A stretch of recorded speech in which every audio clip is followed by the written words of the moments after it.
You know that thing where you get an amazing pair of shoes at a really great price and want to tell everyone about it?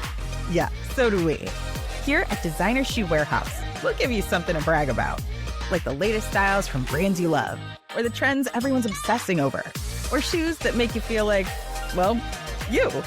So go ahead, show off a little. Find shoes that get you at prices that get your budget. Head to your DSW store or DSW.com today. DSW, let us surprise you. Hello, everyone, and welcome to What Fresh Hell, Laughing in the Face of Motherhood. This is Margaret, and today I am talking to Francesca Royster.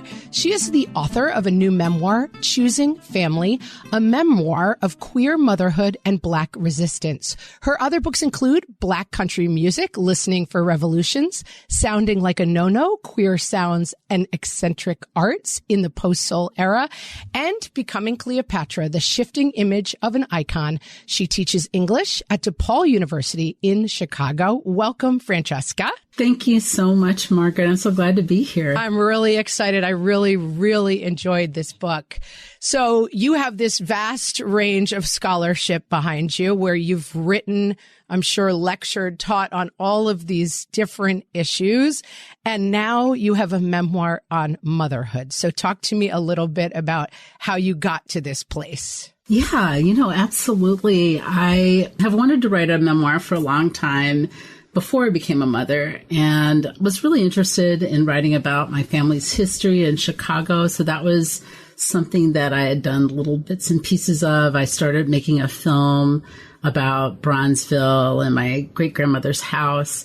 But then once I became a mom, the intensity of it and the kind of just the desire to connect with other people as it was happening got me writing about it. And I have this wonderful writers group where everyone is about my age or a little bit older, and they all have adult children. Actually, one member has someone who has kids who are just a little bit older than mine, and it was so helpful just to kind of write and really put my feelings out there and my observations and then connect with other people who had already gone through some of the journey. And then I wanted to write something that, because I'm a nerd, like I'm thinking about all these scholarly books. I'm thinking about queer theory because I teach it. And, I love a lot of the works that I quote in the book or lean on heavily are books that are just incorporated into my whole worldview and life. So it wasn't hard to bring them in for me because they're like, I'm always thinking, Audre Lorde's Zombie, a new spelling of my name or whatever, queer futurity.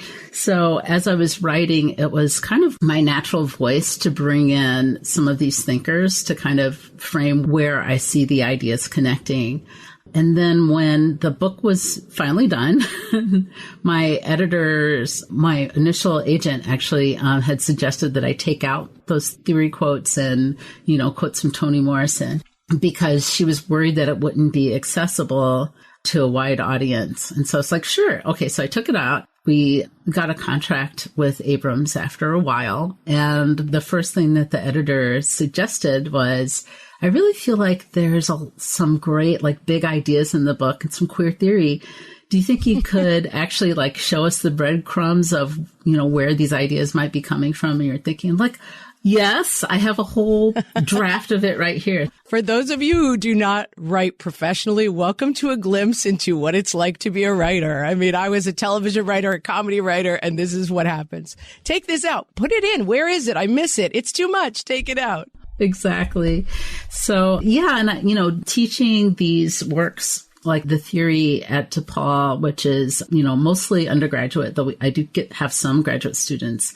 I'm used to being able to apply some of the thinkers to everyday life and try to explain it in ways that are accessible. So that helped a lot. My teaching helped my writing a lot. And I still had to work on it some to make sure that everybody really got what I was talking about. But I'm glad that it's there because I feel like sometimes the applicability of some of the writers that I'm relying on isn't really talked about. I think it really is. These are really accessible works that can help us think about where we are in the world. Yeah, I think this book really has something that I love in memoir, especially writing about motherhood, which is it has a tremendous amount of specificity, but there is still a universality to it that allows it to be kind of accessible. And the foundation, or sort of the backbone of the book, your memoir, your story, is this idea of queerness, both queerness within your, what I guess I would call nuclear family, yourself, your wife, your adopted daughter, and the sort of historical queerness of generations of your family. Talk about, in terms of the specificity and the universality, how you define. I think a lot of people hear queerness in 2023 and they think that means maybe gayness or being in a same-sex relationship or any sort of relationship outside of heteronormative norms or whatever the term is. And so walk us to that and how that's informed both the specificity of your family and what brought you into writing this book. Thank you. Yeah, that's a great question, Margaret. You know, it's funny. We are in a really interesting time. My daughter, who is 10 now and an avid watcher of TikTok, knows so much more in terms of nomenclature and just the ways that people talk about identity. She gave us this quiz on LGBTQIA plus flags, and I totally failed because I only knew a couple. I knew 3 of them. So yeah, I mean, it's a really powerful moment where the concept of queerness might be part of many people's vocabularies, especially younger people. But I think you're right that, seeing queer motherhood in most people's minds would only be talking about a sexual or gender identity and, desire choice and things like that. So I'm really thinking about queerness, including that, and really making visible queer desire and sexuality and, trying to live outside of norms of heteronormative life as it's been thought about in history, all that stuff. But I'm also thinking about some of the concepts that are connected to LGBTQIA plus community making, especially chosen family, and that idea of decentering the nuclear family as much as you can, but also connecting, trusting, loving people who are not blood-bound, and just generally thinking of family and the way that what that means in a much wider sense. And there's still a way that home and, sitting at the dining room table and all those other things are still part of the way I'm thinking about chosen family. But it's also really thinking about ways that we trust and make ourselves vulnerable and rely on people who are our friends and who even are sometimes people that we don't know well that we might let in. So that concept, I think, once I started really thinking about queerness that way, I thought, wow, that's really the strategy in my own family of survival. That was how my great-grandmother, who was from New Orleans originally and migrated to Chicago in the teens, I think. That was how she was able to stay in Chicago and to thrive, was that she opened up a boarding house and she took in boarders, which were usually folks who were friends of friends who were also migrating from streams in the South to Chicago. But then, and that kind of helped her pay the mortgage, and kind of when the bank was trying to take away the house, she was able to get it back. She and my great-grandfather.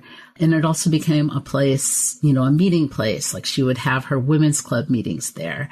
And it was also, she also took in my mother when my grandmother divorced and had to go work, long hours and couldn't take care of my mom. So for a lot of my mom's childhood, she lived in this boarding house. So also my uncles, when their marriages broke up, would come back and live in the house too. And it became this way station when people were, kind of making life pivots or changes or were in crisis. So that way of kind of teaming up, sometimes outside of normal, or what's considered normal family boundaries, was something that I saw in my own family, and that, in the different generations. And I actually think is part of a practice that is part of African American history and life, and, with foundations in family survival, from slavery onward. But also the concept of cousins and play cousins and other interconnections, I think is even older than that.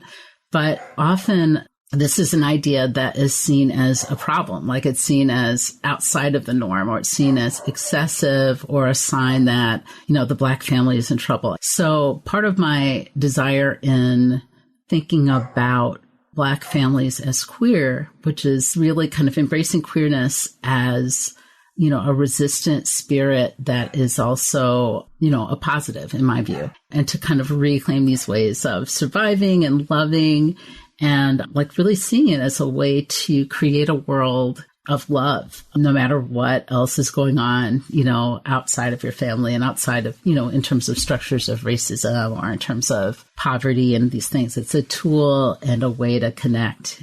I'm talking to Francesca Royster, the author of Choosing Family, a memoir of queer motherhood and Black resistance, and we'll be right back.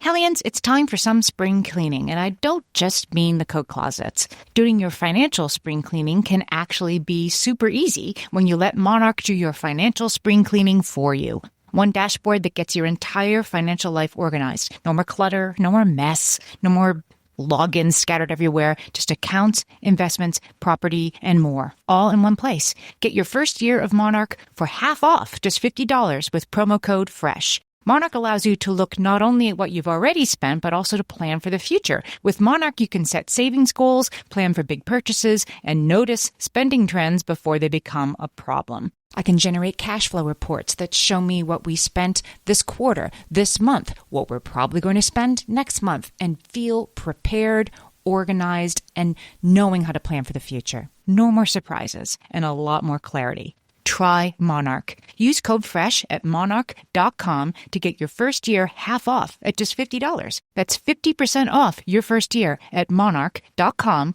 with code FRESH.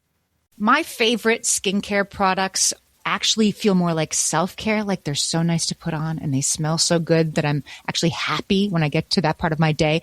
And I swear that is how I feel about Osea's anti-aging body balm. Amy, you are usually the lotions and potions queen on this podcast, but I have to say, hard agree. Osea's anti-aging body balm is a liquid silk body balm that combines the lasting hydration of a lotion with the firming power of a serum, leaving skin smoother and firmer. This body balm is clinically tested and designed to deliver visible results you can see and feel. So we've gotten to use this product for a couple of months now, and I swear I have really noticed firmer and smoother skin, like on the back of my hands. It's like getting a mini spa treatment from head to toe. Get a spring-worthy glow with clean, clinically tested skincare from Osea. And right now, we have a special discount just for our listeners. Get 10% off your first order site-wide with code FRESH at OseaMalibu.com. That's 10% off your first order with code FRESH at OSEAMalibu.com.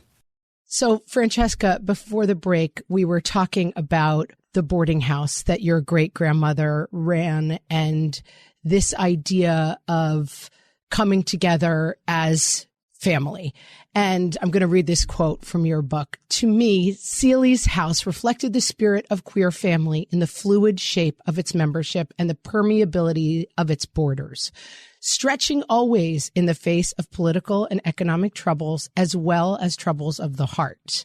And this sort of gets to the idea that we were just speaking about before the break. Is this a reflection that led you to create the family that you are now a part of? Or is it something that you realized in reflection after adopting your daughter? When did this idea of family transform in your mind? I think it was definitely simultaneous with first the decision and then the process, because one of the things that I really reflected on for myself was, what were some of my fears around becoming a parent and also getting married, like in an official way. And at the time I was thinking about it, I couldn't officially get married to my partner, Annie, but I was very sure that she and I were life partners. But one of the fears is really that feeling of claustrophobia, of losing your identity, and kind of like feeling like pleasure and connection and all these things would kind of just get kind of narrowed down, and that it would feel like a lot of pressure. So the idea of this history of expanded and queer family gave me a different way of thinking about what our future could be. And then because the process of adoption was kind of, emotionally challenging, it took us 9 months of training, and then we were waiting, and for a little while, it looked like it wasn't going to happen. And so this concept of queer family also, kind of pushed Annie and I both to push outside of our insularity and depending on each other only to really connect and share things with the other friends in our community. And then when Cece came, we're also we're kind of older, as I write about. We're big fans of older parents on this podcast. So we call ourselves Oldie Locks. Come on in. The water's warm. We're doing it too. You say at some point, I'll go back and quote you because it really stuck out to me. This is a story about beginning motherhood in the second half of our lives. So it's about sore backs and knees, about making mistakes when we thought we should know better, and the unspoken worry that we might not live to see our grandchildren. But it's also a story of second chances and rebirths.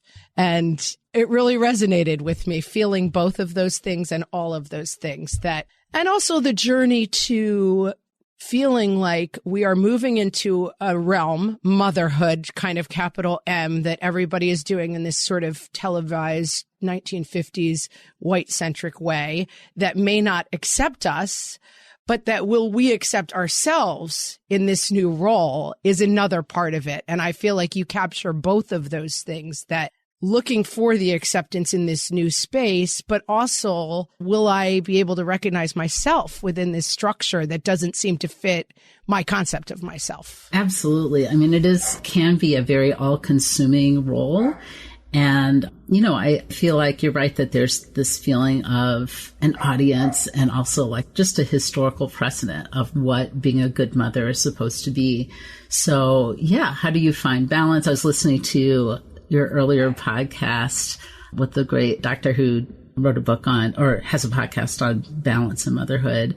Amber Thornton, she was really wonderful. But especially, when, as someone who has lived a life and kind of created an identity, this might be relatable for all women, but, the fear of losing that is real. And just figuring out also how to create a family environment and nurturing relationship that is different, that might give a chance to reinvent some of the rituals and ways of thinking about who my daughter is going to be, or a person, I'll just say, that's expandable. So as I was thinking about this role of motherhood, I was really thinking about that pressure, but also this desire potentially to change with the times and to help nurture this young person to be who she wants to be, or they, and just give room for the possibilities of a world that I don't even anticipate yet. So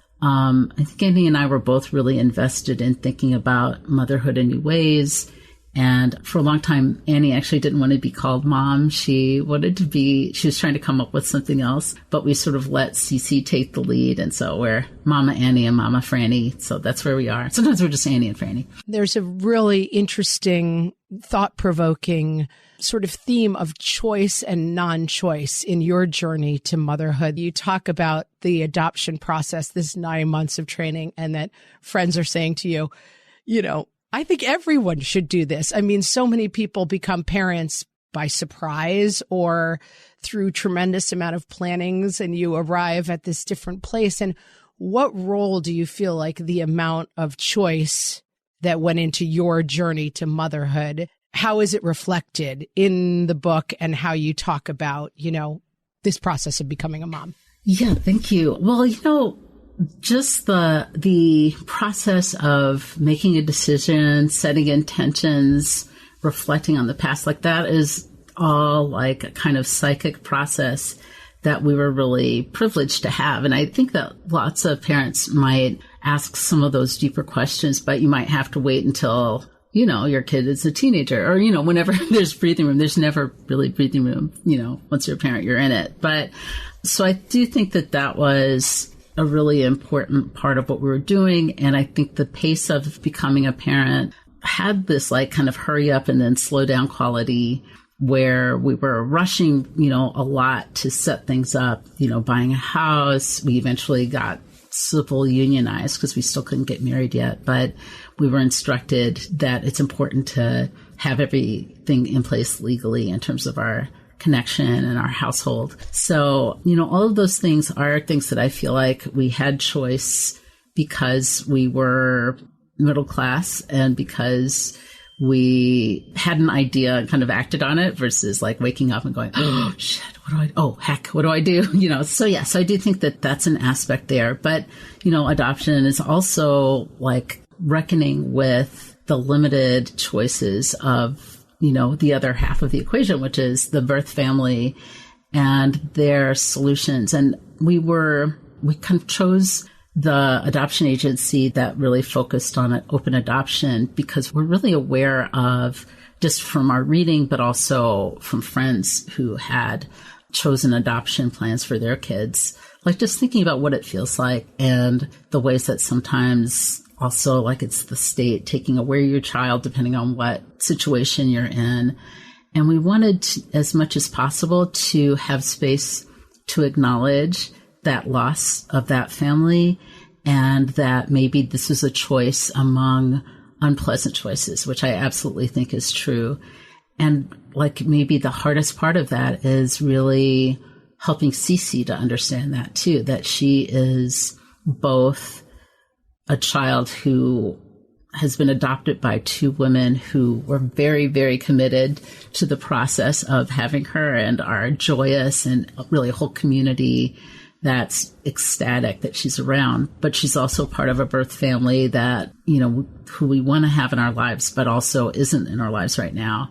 And who, lost a member, or it might feel like that right now, at least. And that for her as, a daughter, she also has to reckon with that too, that there's some grieving that is always a part of adoption that has to do with, the people who gave you life and kind of carried her to term. And so especially early on when we were talking to Cece about her birth mom, we really wanted to emphasize that she took such good care of her, the whole time that she was pregnant, and that she, maybe she talked to her because Cece, because of the age that she's adopted, Cece doesn't really have a memory of her birth mother, but we just wanted her to have this sense of being cared and nurtured before we adopted her. So all of that, I think, is just reflecting on the ways that sometimes our ability to have access to adoption is also a reflection of the fact that not everyone who wants to mother has the economic support or the emotional support that they might need, to raise the families that they want. And so I didn't want to erase that, even though I wanted to make central this, our joy and this new way of thinking about mothering.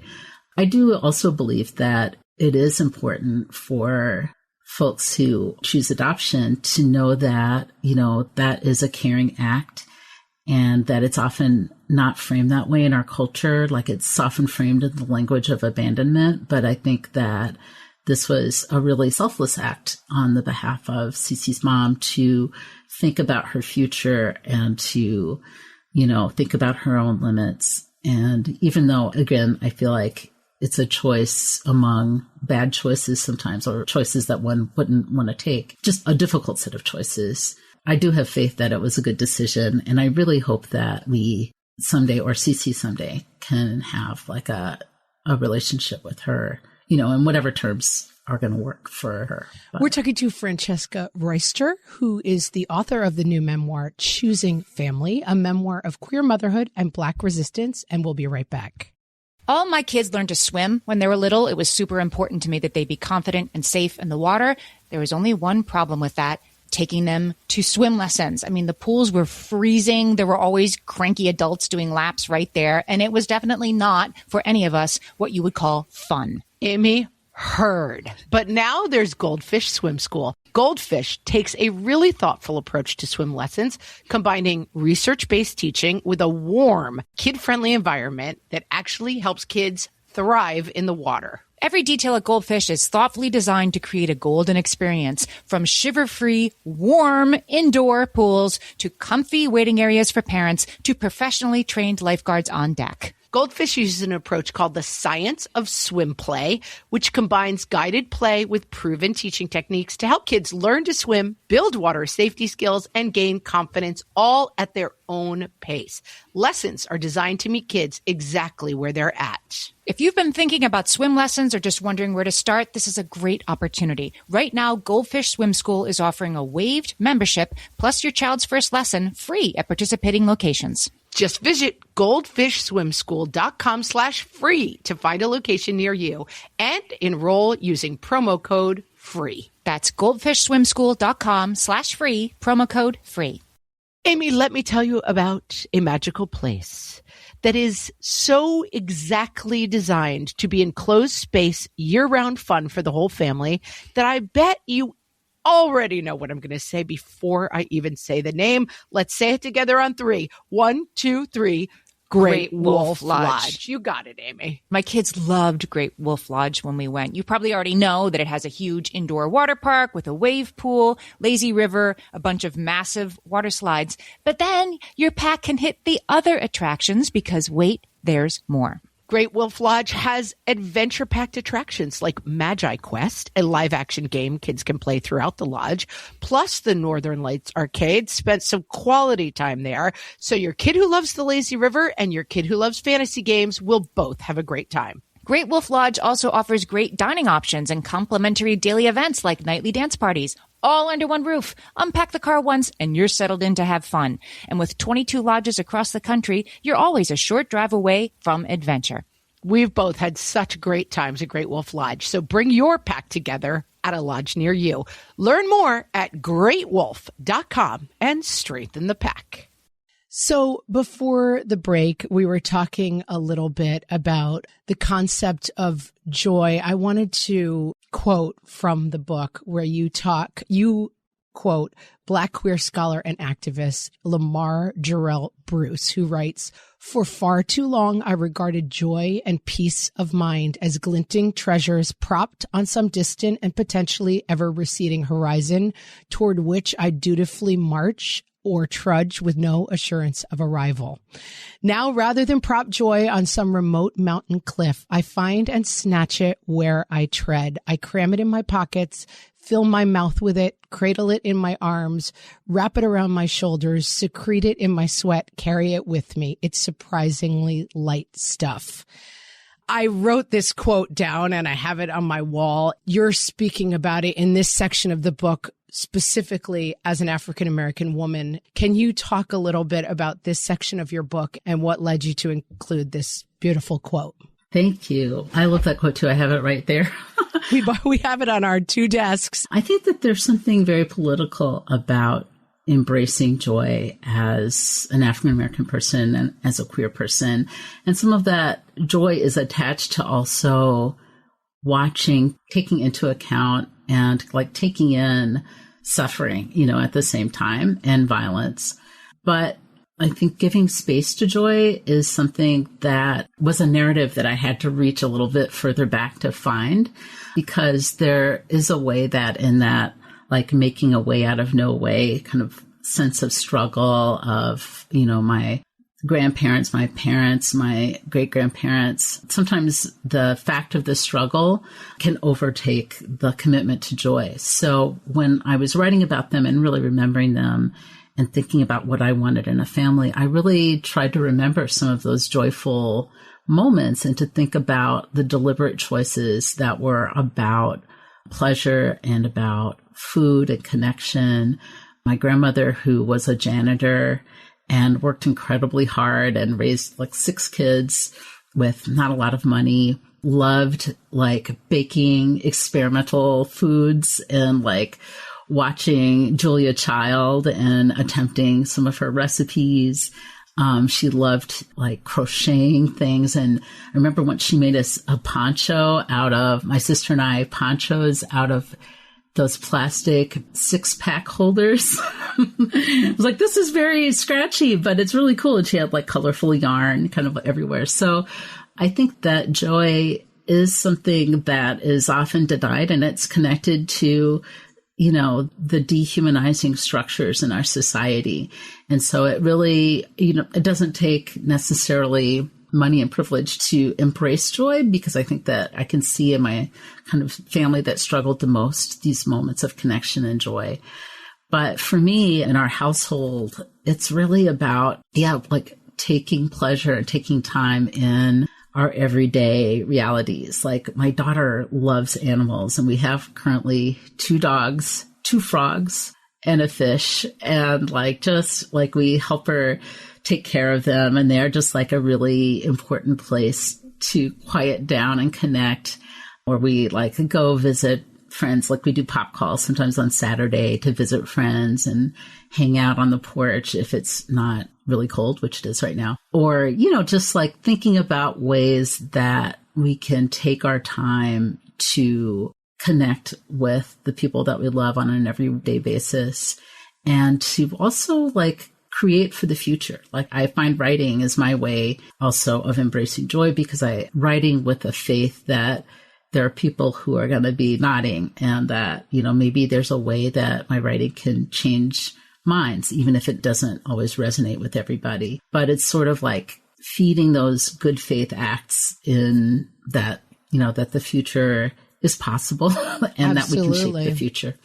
And you talk, one thing I'm interested in, this book is tremendous amounts of scholarship and talking about legacy and the concepts and resonance through time. And now they funnel towards an actual human child. And I'm always interested in this as a parent and someone who talks to a tremendous amount of people who write about parenting. How do you find that playing out in your household in terms of values you want to impart, pieces of legacy you want to carry forward? How do you balance it against actual human child who the outcomes of can be very up in the air? It can be very difficult for us. I always say I expected to get a lump of clay to shape, and I got a human baby, which was very surprising to me. How do you find that balance? Yeah, well, it is those surprises are definitely part of the joy, and part of what I'm learning is to kind of release or at least treat a little bit more lightly some of those intentions that got me here a little bit. But I remember when Cece was still a toddler and she couldn't really talk yet, and I just couldn't wait to talk to her. And I was just sure I knew what her voice would be. And her voice, once she really started speaking and having opinions, it's even better than I imagined. So I feel like she's always surprising me. She's often schooling me on things. And she's just a really beautiful combination of bold and shy. And she is her own self. And it's just so expansive to kind of have this real person in your midst who's always opening up new doors and getting you to think about things differently. But one of the ways that I remember having to kind of pause was we had this whole anti-Barbie rule, anti-Disney, anti-Barbie rule. We had an anti-Barbie rule in my house, so that part of the book definitely stuck out to me.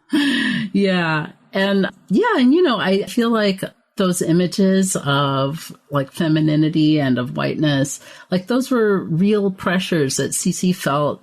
It wasn't just a theoretical problem of images of self-esteem and beauty that I kind of thought of in the abstract, but they really were. It really had to do with how she was interfacing with the kids in her mostly white preschool, or things that people were saying to her, or just assumptions about her body as it moved in the world. So one of the hard lessons was, okay, how do I take this theoretical analysis of, white supremacy and sexism and make a space for this person who's trying to figure out who she is and live in the world as a kid, in this classroom that I don't have to be in every day, and who is seeking a language of connection with the people around her.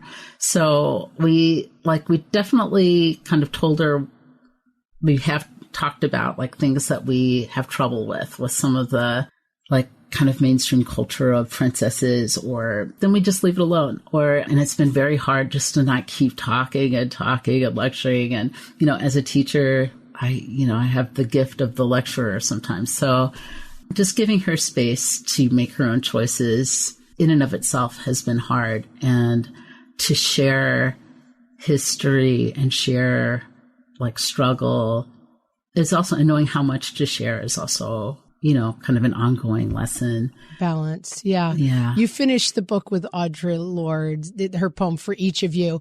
Do not let your head deny your hands any memory of what passes through them, nor your eyes, nor your heart. And you say, I think she means that memory and story can sustain us, even when we lose the people we love, which you talk about at length in the book, losing people from previous generations, even when we find ourselves alone or confused or wrong or floating without direction. And by sharing our stories, we are making home.